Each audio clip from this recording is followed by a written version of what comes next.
guys, welcome to another episode of The Breakfast Show. Yeah, it's a show where we share heartbreak stories so that people could learn from and also look and heal. And the last episode was wonderful. We have Damlola here. We had Damlola come on the show to share her stories with us. That's why it was heartbreak. Like, it was touching. But then she's healing, and thank God that we were able to go through that session, and it was good. So today also we have a new guest here, and she's here willing to share her own story.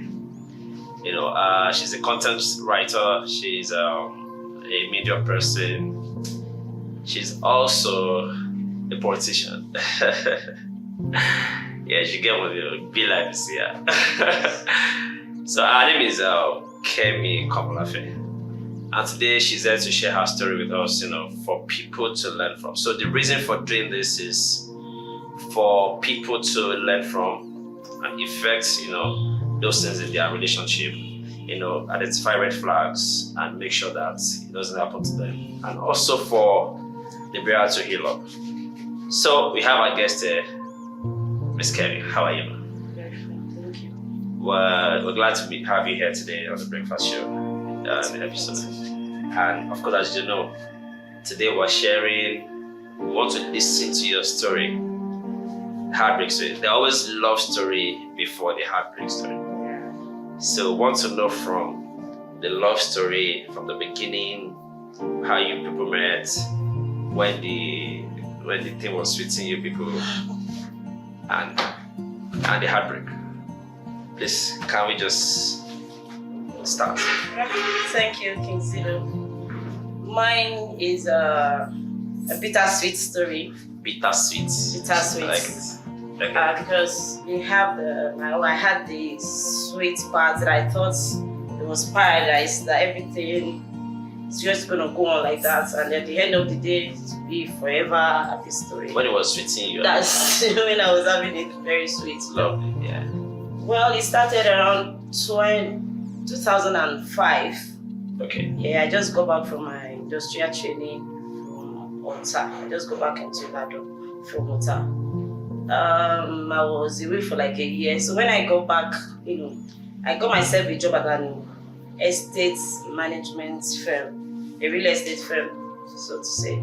So that day I was coming from work in the evening, from my office to the house. So on my way, I met a guy, introduced himself. I want to keep the name. Yeah. Just keep the name. I didn't want to. Yeah, so I met him. He was like, oh, hello, good evening. I responded and I was like, okay, what's your name? My name is so. My mom is this, because the mother was popular then. Okay. So I was like, okay. Can we be friends? I was like, you're too direct. What's the meaning of that? You just met me and you want to be my friend. I don't even know you. I don't know the kind of person you are. I was like, no, he's harmless. It's this, is that. Okay? So he accompanied me to my house, then left at the gates. I entered it. Not after he had gotten my number. Okay, so I gave him my number. So he called and then we started chatting, saying.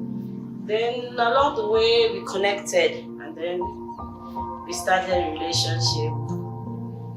To be honest with you, this guy happens to be a very romantic and then caring guy. Yeah, he's the type that will look at you and be like, tell me, what happens? Your hair is looking rough. Okay, don't worry. I've paid a social salon. Go and have your hair done. And lo and behold, when you get there, they attend to you because you had already paid them. I remember there was a time I took ill. I was having a headache and, so he came and he was like, let's go to the hospital. I said, no. Why hospital? Let me just get something at the pharmacy and I'll be all right. He said no. Okay, I said, okay, if that you want me to go to your hospital, I don't want to go. Okay. But I have a nurse very close to my house that can attend to me. So he took me to the nurse and then the woman prescribed some drugs, but she wanted to infuse me. Okay. Yeah, with drip. So it was like, how sure are you that what you are treating her for is what's wrong with her? So he was like, she's a professional. She's been doing this for so many years. And he was like, okay. But can you guarantee that if anything happens to her, I should hold you responsible? And the woman was like, okay, at this point, take her to the hospital. Caring guy.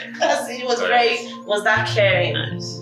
It's the time that I would just look at you and be like, oh, the bag you were carrying is different from your slippers. Right now, you're a lady. Okay, don't worry. And the next day, it comes up with the matching slippers and then bag for you. You know, I had it very sweet. Nice. And then I thought I know him so well that, you know, sometimes when I am broke and I need money and I know he's not going to give me, I'll just wait till he goes out of the house and I'll be like, I know where he keeps money. It's either inside the inner pocket of his jacket or underneath the carpet. And I'll be like, hello, I saw so amount in your room. And it would be like, what? So what? I kept it there for some I've taken some amount. Like, oh dear, okay. I think I just have to change the way I keep my money next time. It's that kind of person. So I had it very smooth with him. And then he's the kind of person that his mom wanted him to marry so bad. So she has been, at the time, she was on the lookout for, okay, will you come with the girl? Let me see if there is a serious girl.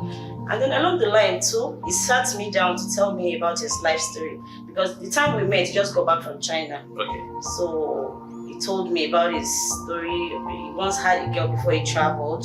And then the girl said, because he had to do one or two things for papers there. And the lady wasn't in support of what he wanted to do. So she broke the relationship. So at the time I met him, he was single. Okay. So on and on, and then we were like that. Then he was preparing to travel to another country. That's where I think. Then along the line too, I think I had to travel for my sister's wedding to the UK. I went to the UK. I just spent like 2 months and go back. I was like, oh guy, what are we doing? Then he said I shouldn't worry, that he wants to travel to Australia. I think I'm giving you up to some people. Okay. Okay. So he traveled, yeah. But when he got there, you know, due to the time difference and all, the communication was not that smooth anymore. But we were still together. Then when he got to Australia, it was like, for him to get his paper, he had to marry a white lady. And then I had to agree. I had no choice. I said, okay. Then he did that for a year, 2, 3. He was fortunate to get the paper, but I think along the line, he went through some things in the hand of the lady that got him changed, because he was distant, not talking like before, and then a bit on the aggressive side. It was very aggressive. When you're talking, he's always on the defensive. He doesn't want you, when you just say a little, just a little discussion, he flares up and was like, what do you mean? Blah, blah, blah. You guys are not, these ladies are just evil, wicked. I believe he was going through a lot then. And as God will have it, he got his papers and left the lady. Yeah, then I was living in my house, just seeing the mom once in a while, because she liked me then. Then he came home, and I was happy, okay, he's around, he's this. After how many years? After I think about 4 or 5 years, he came home, and then we got together. Then, because the mom thought I ran away before he traveled. Okay. Because of the last time she saw me, it was about 5 years, or maybe 3 years, because I think I saw her once in between. So it was like, she was like, no, I'm not going to let you go this time around. He stayed for I think a month. Then he said he had to go and prepare for us to come together. Then when it comes, everything will be said, and I was just on cloud 9, about to be Mrs. So, yeah, the bitter part started when the mother said she wanted me to move in with her, so she'll be sure I'm not playing them. Okay. Fine, I agreed. So when he left, I was still in the house with the mother. Fine, she gave me the control of the house, to be fair to her. The mother. They had a last born in the house. The guy wasn't listening to her, but you will listen to me. So she gave me the control over the guy to take care of him, oversee his schooling and everything. Then he just got into our institution, so I was taking that control. But along the line, I noticed they were doing some things that they excluded me from the house. In the house. The mother too wasn't with his father, but the father comes around, to. I was wondering what would have been going on that I'm excluded from. Then I was working. Then I have a little business I do.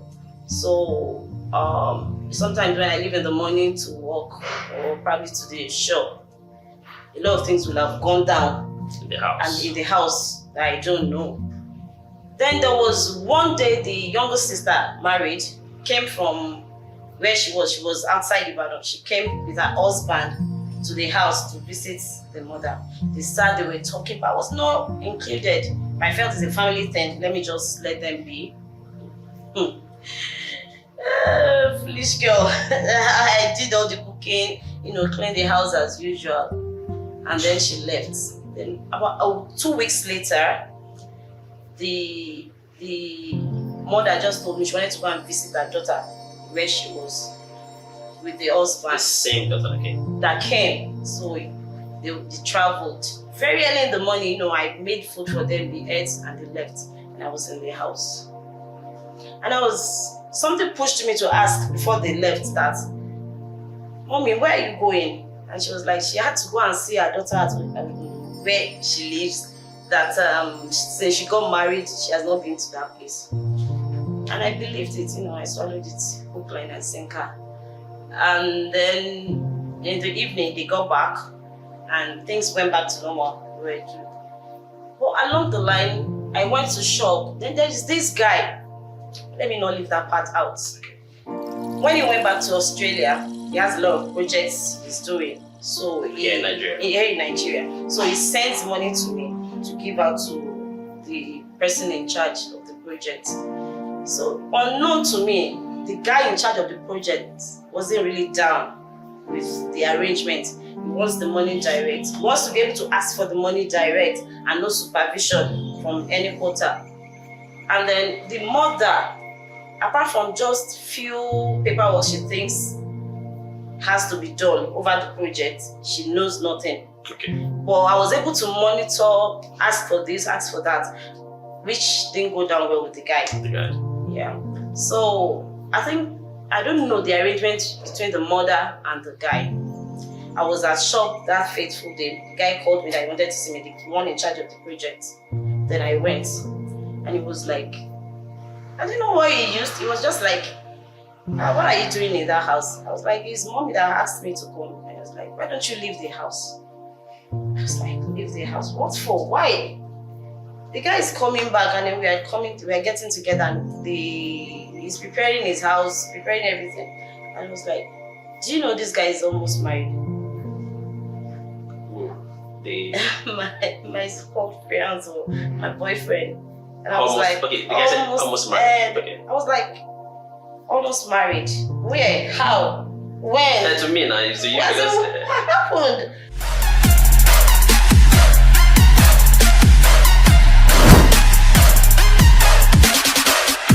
The day so a person came to the house, and then his dad too came, and then they had to travel very early in the morning. I was like, yes, I made food for them, I remember. And then it was like, that day, they didn't just go to visit the sister. They went with the sister to Benin for introduction. I was like, introduction? He said more or less like a traditional marriage. I was like, really? How come? I didn't believe him at first. I was like, maybe he just wanted to get me out of the way. Yeah, maybe they want to see your people now. Maybe it's your people. I'm not from Benin. I'm not from Benin. So, when I heard, I still didn't believe him. But that got me thinking, and I started putting things together. I started relating issues with each other, The day they came, they went outside for a meeting in the house, and I was there. It's like, okay, it's possible. Well, fine. He's done with me and doesn't have the balls to call me to call it off. So I went to the house, that's his mom's house, packed my things, then moved them. Did you call him before you? No, I didn't. I didn't. But later, it was like the guy called me around, let me see, maybe like 12 noon. Okay. So by 4:30, I had moved my stuff. So I called him around, I think it was around 9-10 p.m. our time. That's the time I'll be able to, speak with him. And I called him, I was like, I heard this, and he said you had an introduction with who, why, how? And then he got defensive. He was like, yes, do I know what happened? A lot of things happened, blah, blah, blah. He got defensive, and then we're not able to, have a constructive conversation. So he got off the phone. And that was it. I was as shocked that day when the guy called me. So the next day when I got back to the shop, I called my Oga because it was a salon. Okay. I was learning hairdressing. So I got and told her this happened. She started crying. My case was beyond tears because at that point you cannot. I had no alternative, no option, nothing. I was still blank. So my guy was crying. I was like, why are you crying? I'm here now, I'm not damaged or anything, just let it go. But then I was wounded. So after some weeks, the worst of it, the mother didn't call me. After she got back home, you moved out of the house? I moved out and she didn't call me. So after some weeks, I saw her. Then I called her, I was like, one, I left the house and you didn't call me. And she was like, she didn't know what to say. She didn't know how to confront me. She didn't know how else to explain. I was like, it does not matter. You said I'm like your daughter. If I'm like your daughter and such things happen, you should have called me. You could even lie that he's the one that, forced you to do it. Just say something. Say something. Just show so your I will back. feel like you still hold me the way I thought you held me. And she was like, there's nothing she could do. It's her son's choice. And they just had to take it like that. Then it dawned on me that it's not as if she liked me or the love she had for me that made her ask me to come. She just wanted her son to get married. To get married anyhow. Irrespective of who or where or how. Or how it happened. She just wants him to have a wife. So, okay. That's lesson learned through the hard way. So I let it go. Then I think the last time he came around. I just saw the person at my shop and was like, he just arrived, blah blah blah. It's something we can talk about. Then to worsen it all, he started saying, okay, and the thing is, the mother had already said none of our sons will ever have two wives because of her past experience or something. The mother said she would never allow it. But when he got back, she's changed her narrative or her belief or whatever she had planned before. She was like, okay, do you know when I married his father, I met 3 wives at home. I was like, all right. And he had 3 wives when I got to his house, and I have my own children, I have my own people. Today I have my own money. So I give me this cock and bull story, blah blah. I was like, all right. Then the son too came. I was like, okay, it stops nothing. The relationship between us can still go on. Like, they reduced me to, I don't know, a plain paper they can just write anything on, And they were like, okay, let him marry you. You'll be here in Nigeria. And the other lady will be... Nigeria wife? Are you serious? It's painful. Oh, really? They're like... And I had to go home and sit down. I was like... Then, it felt as if the world was ending, and then that I would never, be happy again in life.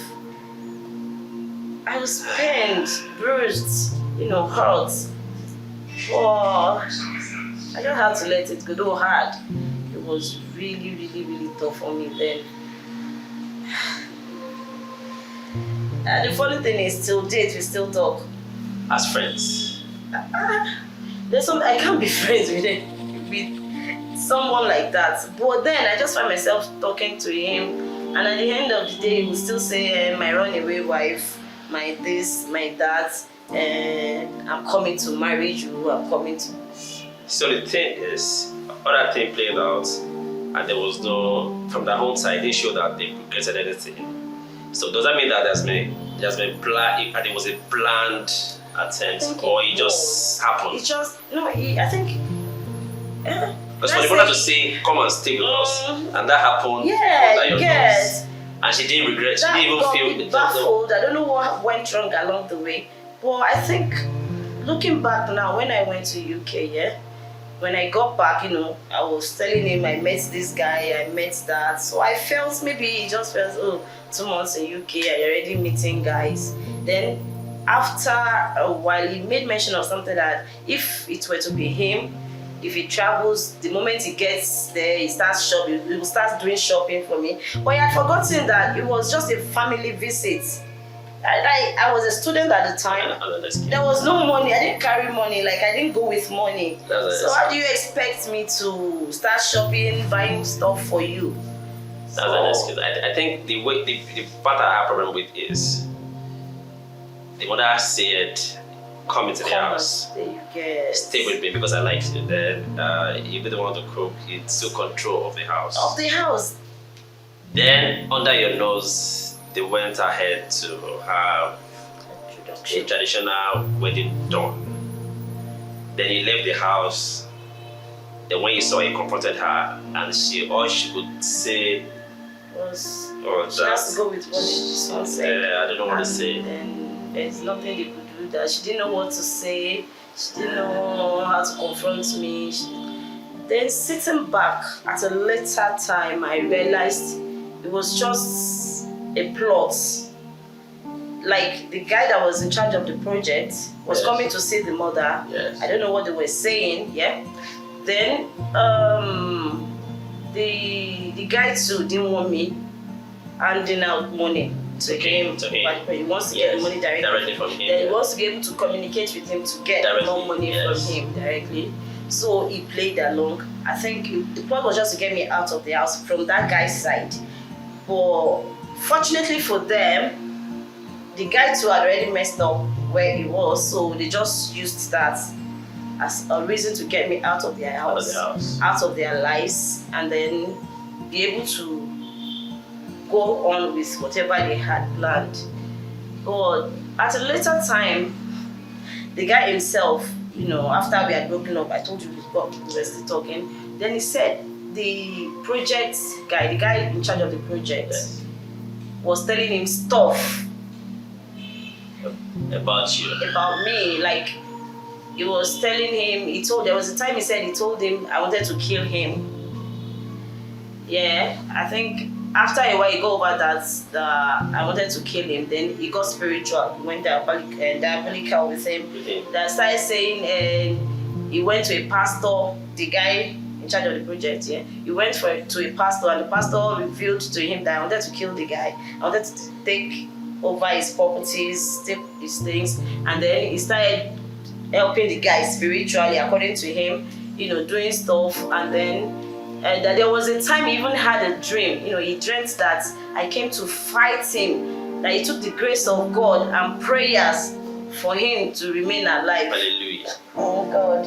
It wasn't long ahead, maybe like a couple of years ago, about 2 years ago. I think about 2 years ago. That was when he told me. So this story is about like when, like what year? Like from 2005. Wow. Because that was when I got back to Ibadan. Wow. So I was like, wow. I traveled 2006 or 2007. I think 2006. Around June, July. That was when I went to UK. So, and I told him, okay, if you claim the love is as real as you professed to me.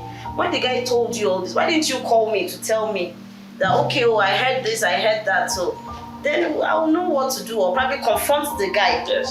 Or call you with the guy and have him tell you what I told you again in front of me. It was like he wasn't even thinking. And later he realized the guy was lying, that the guy was always ripping him off, you know. There was even a time he called him to come and buy a landed property, which he sent money for. But to date, they didn't even see, no documentation, nothing. They didn't even see the land or talk less of the property on it. So I was like, well, he had already gotten married to somebody else. They had children. They have 2 boys, or maybe a girl and a boy or something. So I feel that the guy, the project guy, told you because he wanted you out so that he could have a direct link with him. Yes, because the mother was not prepared to tell me. So use the information he had to just chase you away so that he could have one-on-one with you. But then, thank God you're fine, you're cool. This is you know, you're not, you're doing fine, you're doing good. I've been out sure. So breakfast, that. Many more breakfasts. Yeah. There was one that till date I don't even know what I did. Yeah. That sounds like my story. I didn't even know what I did. Like, he just woke up. It was a Saturday morning, and he was just like, his mom is coming. He's been having issues for the past 3-4 months with his mom. And the mother said she went to pray somewhere, and they said, we can't be together. That if we come together, one of us will die. And I said, what's the reason? What will kill us? It was like, well, the mother is coming, and she just try and go. Very early in the morning, around 6, 7, just between 6 and 7 a.m. That she just leave the house so that the mother doesn't meet me. Because the mother had already said, whatever happens, she's not going to be involved. She's not going to be. And for like an hour, I was just in front of the house. You know, I sat there waiting for the mother to come. I didn't see her because he said there was a field right after his house. So I sat there. I couldn't move anyway because I was shocked, and then I didn't trust my legs. They were wobbly at the time. So it was like, okay, I was waiting for the mother. I didn't see the mother until date. I never knew what I did. I had the opportunity of confronting him some time ago. Just tell me, I just want to learn from it. Okay, what did I do? And it was like, we will still discuss that later until date. I don't know what I did. So what I feel is to guys, like, if you know that this thing will not work, of course you will know if it's going to work or not. Just let go instead of wasting some people's precious time. I think and all that. It's the case of wanting to have your cake and eat your cake and have it. You know, they like you, they want you, but sometimes I discover you're probably a threat to them. Maybe career-wise, I don't know, career-wise, or if you, sometimes, I'm not perfect, yeah? Sometimes I could be down to earth. Yeah. I could be very blunt and straight. That's me. If you do something that is wrong and you're trying to explain it away, I'll just tell you, irrespective of your explanation or reason, it's wrong. So I think that, because men are egoistic, they're egoistic. Yeah. So, sorry. We get that. Your gender will always, embarrass you sometimes. We get that. Yeah.